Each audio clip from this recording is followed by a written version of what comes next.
আমি জাহান্নামে যাব? আমি তো মসজিদ, মাদ্রাসা, এতিমখানা,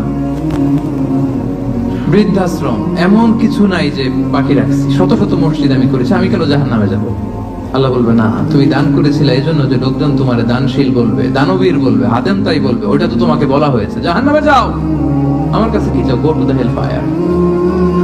সেদিন আল্লাহ তাআলা অনেক আলেমকে ডাকবেন, অনেক দাঈদেরকে ডাকবেন, অনেক দুআত ইলাল্লাহদের তিনি ডাকবেন।